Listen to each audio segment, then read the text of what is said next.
lot of good women out there who really are talent and outspoken and so nice to hear. So I can only speak for myself. Yeah, I didn't tell you this yesterday, but after a couple of years I was called as the Relief Society president in the stake, in Stockholm, South Stake.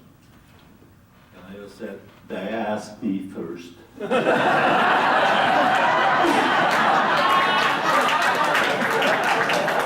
And you know what?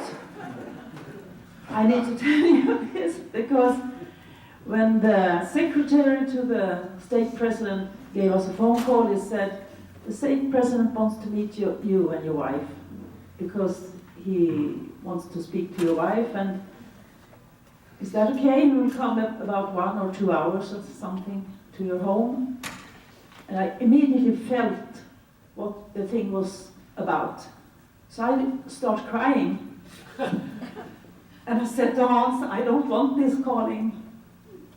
I know what he's going to ask me.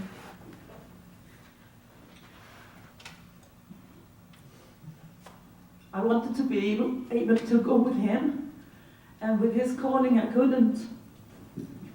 So he came to our home and he asked me. And of course, as a good Mormon member, I never said no to a call. I always said yes. And afterwards, I accepted it, but afterwards I said to Hans, why did you just told him she couldn't? It's been so relieving for me, because this was very hard for me to have this calling, and Stockholm's stake is so large, and I have to make lots of journeys we took all Sunday, and I wasn't able to go with him, and I was the one who took care of everything in the home and our life. So yeah, but I can understand why don't they consider the women's voices more? I think that's so important.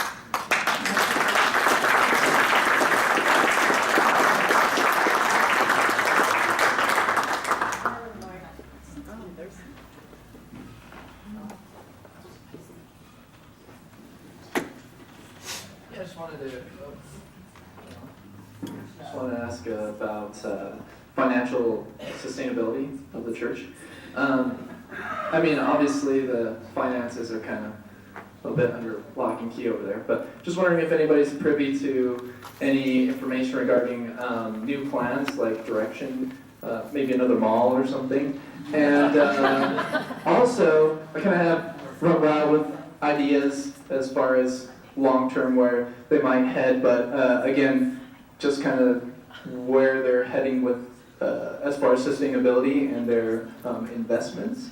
Be fun to have some extra light if there is any on that.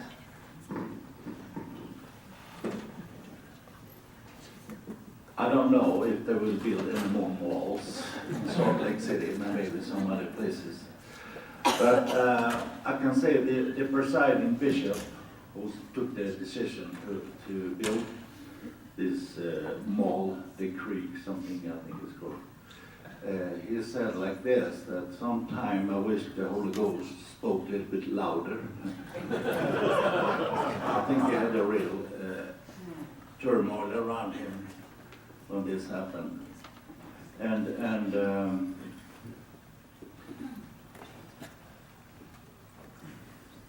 I have a senior moment right now.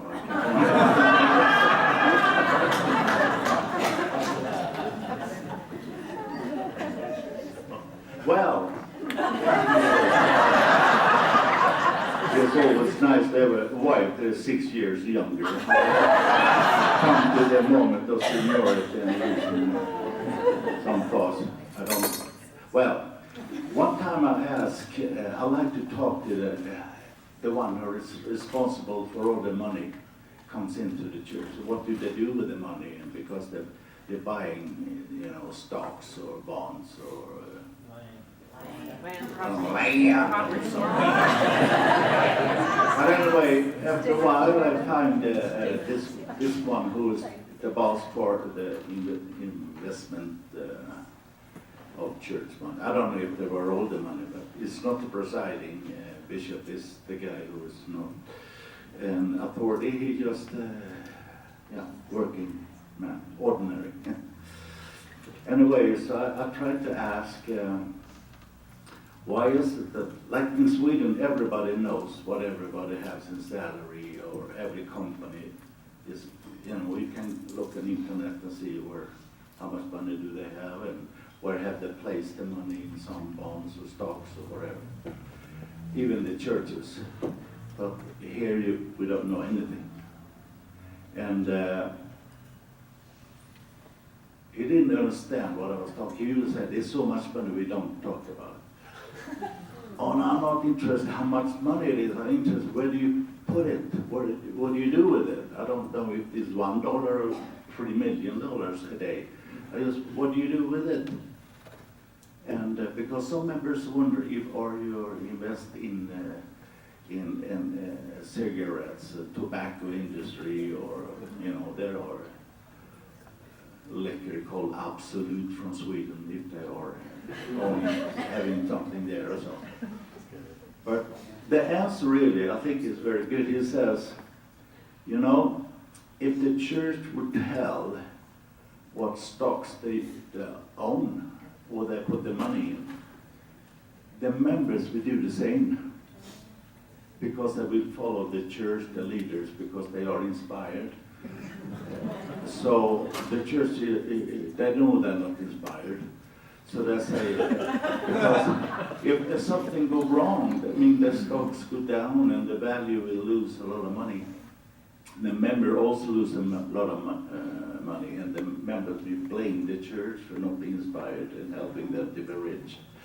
So somewhere there, the first presidency made a decision that we don't do it. I think it makes sense. But just 1 or 2 years ago on a general conference, one of the 12 talked about that. I think it was Elder Eyring saying that President Kimball said that, well, I think the value of the stocks will go down, and someone hear that and follow his suggestion, and like faith promoting stories. For that time he went right, so he was really a real prophet then. So I guess that I'm really sad if they take that as a promoting of a prophet's way to be guided. If it was, why didn't tell everybody so they all can be rich? So. Okay, that's all I can tell.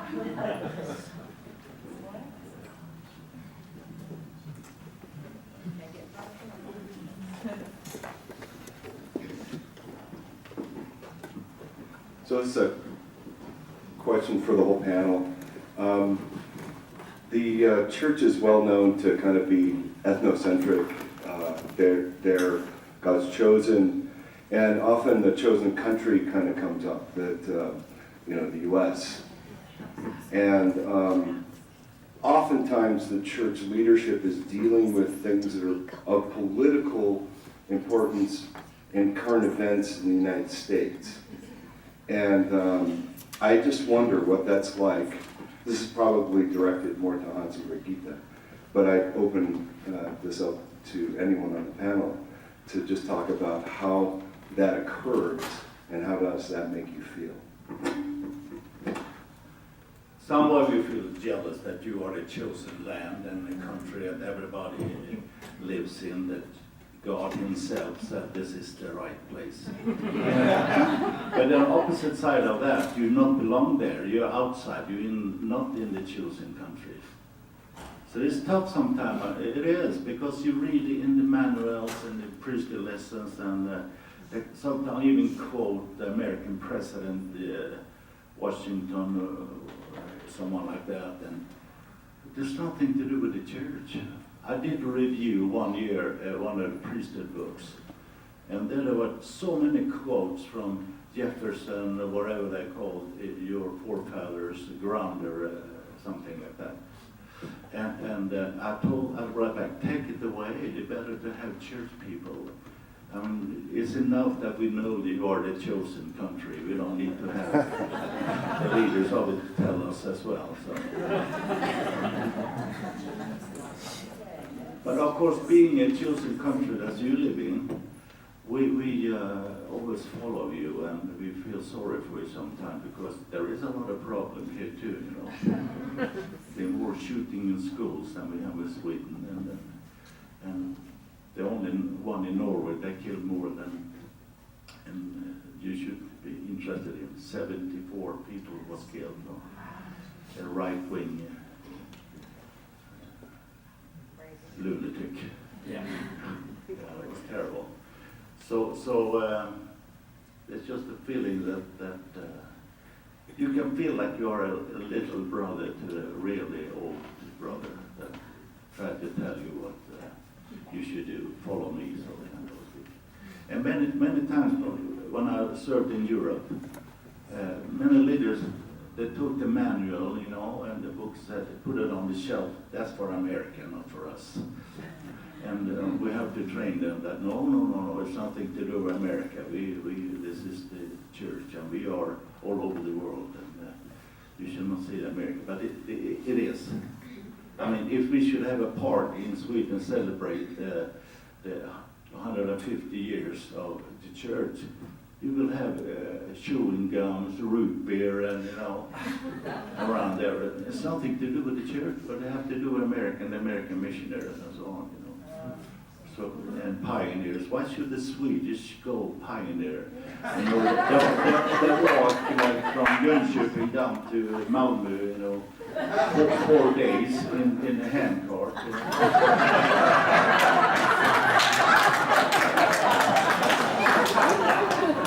And I think it's very good, you know, for the Swedish. And the newspaper says, look, the Americans are coming over here now and go with handcarts instead of going in Utah.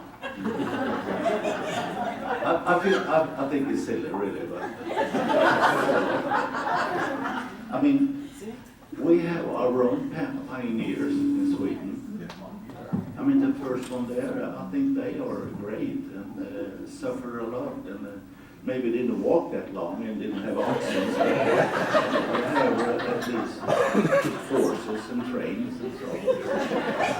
You know, my father, he was so into, we shall all go to Zion, and of course you know what Zion is.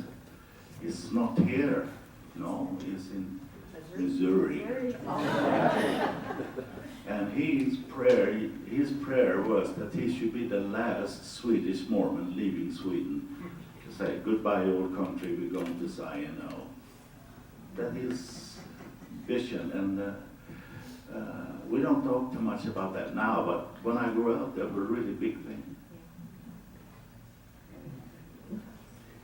This is some more anecdotal evidence, but I teach AP American History at a high school that is very, very prominently LDS. We can see 4 temples from my classroom. And I think it's been really interesting to teach that subject because so much of my students' testimonies are tied in with their testimony of America. And so their parents get very upset if they perceive their children are being taught something that is anti-American, and for them it is absolutely synonymous with being anti-Mormon. You talk about something that the country did wrong, you might as well be criticizing President Monson. And so I think, as I've thought about that, as I've been teaching my class, I think Mormonism's connection to America, I mean, I understand the doctrinal roots, but I think in a way it is a form of legitimizing their testimonies, because Mormonism is weird. But if they can connect it to something bigger, like American history and patriotism and the founding fathers fighting for their freedoms, then it legitimizes what otherwise is a strange and unusual religion. And so I thought that was just an interesting question, because as someone who teaches a lot of Mormon kids about U.S. history, they're absolutely connected. And there's the same attitude that just like the church is the only true church, America is the only true country. And fighting against that it's a fun year every time. So how would these parents feel if you walked into their children's classroom and you were wearing an Obama t-shirt? They would be furious. We're only allowed to wear t-shirts supporting our mascot, which is a sugar beet, so.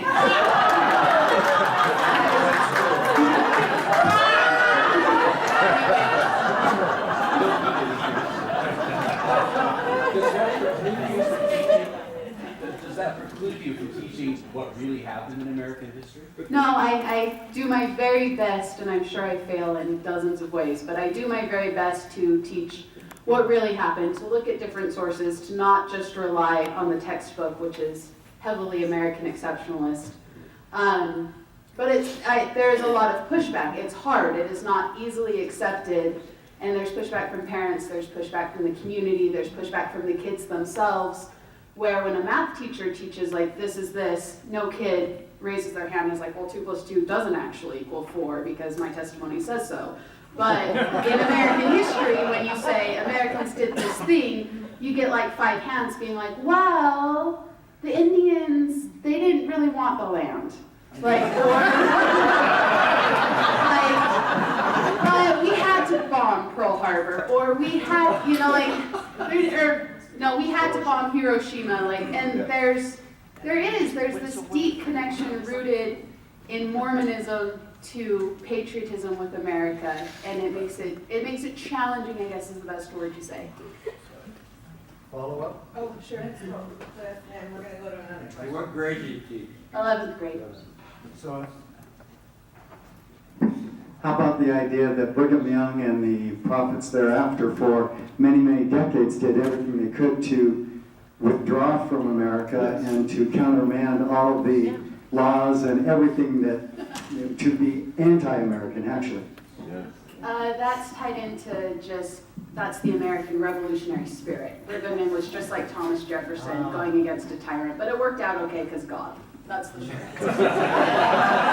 You probably couldn't get along with telling him that Brigham Young had all the liquor distribution permits in Utah at his time. yeah. This is just kind of a follow-up question to current events. In your guys' experience in Europe, like obviously, you know, marriage equality and LGBT rights is the hot topic here in Utah especially. Like has marriage equality, is that like a current event as far as, you know, church members over in Europe and what your experience is, or is it kind of like, wow, why are the American Mormons freaking out? You know? I think, especially in Sweden, we have progressed, do you say progressed? Yes. These questions a long time, and they have come a long, long way, I think. So,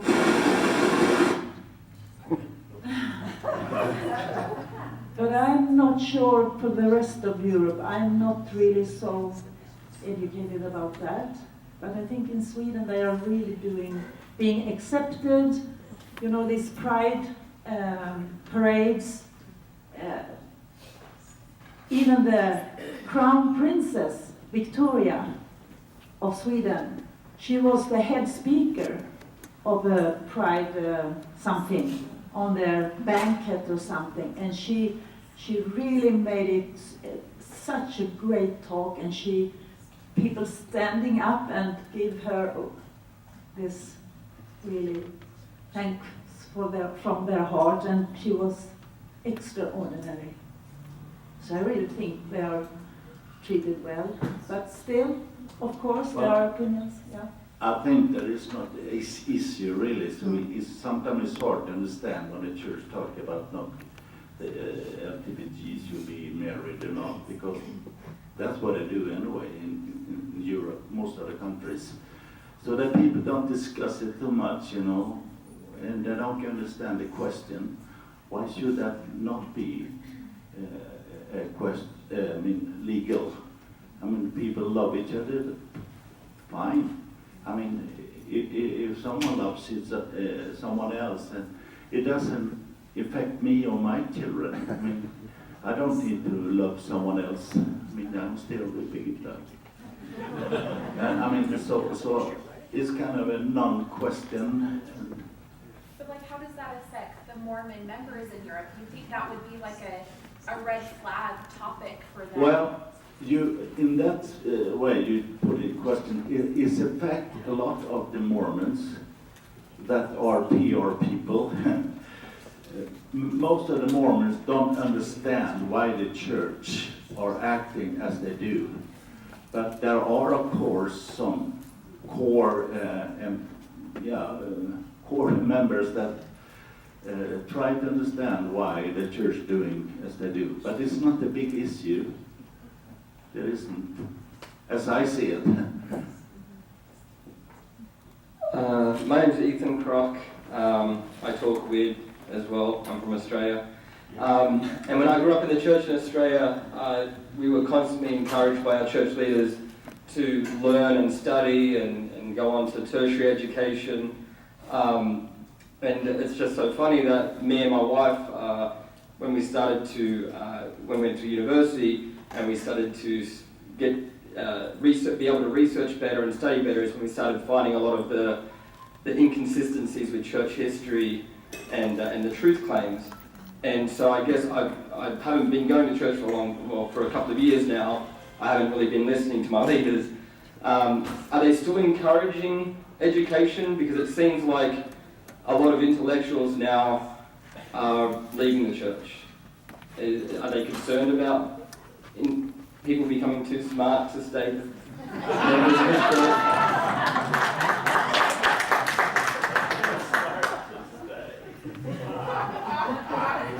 I don't know it's to anyone, because the question is for anyone, any of you on the panel who's thought about it. I mean, like, to me, I've discovered that Mormonism is a psychosis where you have to reject facts, you have to reject information that is measurable, that is logical, that is recordable. And, you know, like the young lady was saying about the LGBT, I know in Australia, we're very, very liberal down there, and you know, every Mormon down there is just, it's polarizing to them because they're double downing on crazy and becoming even more angry against LGBT because they see it as pressure against their precious church, which in their psychosis is God, is the whole truth. And, you know, the world is just all wrong and all the information is just all Satan's plan to deceive everyone. So I don't understand, I mean, at some point, is the church going to say it's okay to study, but don't study certain, subjects? I mean... Well, so I don't know that I have any information, but I can speak from my own personal experience that it's okay to study, but don't study certain things, as was certainly preached to me. I was told at Firesides not to become a musician or a dancer or an artist. But that all falls within, I want to give you my perspective on, I think that the education is very much tied up in the self-sufficiency teachings. That you really can't, I think there's a very real recognition that you really can't earn the kind of living that you might like without an education, and I would suggest that they really would like you to earn a good living. Because they will benefit from that. Everyone will benefit. The Worldwide Church will benefit from members earning a good living, and I think they're still very interested in that. I have noticed there's some efforts to enhance the church's own educational infrastructure, but I haven't watched it very closely. So that's all I know. Do you have a comment on that? Yeah. I have a comment on that. If you read recently when Boyd KKK Packer, as I like to call him, he made reference to the fact and that there was a certain time in the history of the church, about in the 70s, and actually my grandfather was Commissioner of Education for the church. He was pro-birth control, for one thing, my grandfather. And of course they were very much against it. And if you get that article, and it was just a few months ago, he said Boyd K. Packer came upon some people from the University of Chicago that wanted to do the church education system much like they were doing back then. And he was totally against that faith has to trump intellectualism. He just comes right out and says it. You don't have to look for it. He just says it. He just says faith is what has to trump here. We cannot have this church education system go towards a university type situation where we study things, we understand things, we try to find facts about things. And you just read that article and you'll see it. They just might as well mention, put my grandfather's name in there. My aunt actually called me and said, "Have you read that?" And I said, "What?" And I looked at it and said, "Yeah, they might as well just said Franklin L. West. They might as well said that because that's who it was." He had a PhD in physical chemistry from the University of Chicago and was church education commissioner until they fired him. Fired him over birth control. He said, "Every one of you general authorities know that these people can't have 8 kids. They're poor. And you better let them have the number of kids they can afford." And he was fired. Craig, what article was that? That was when Boyd K. Packer died. All those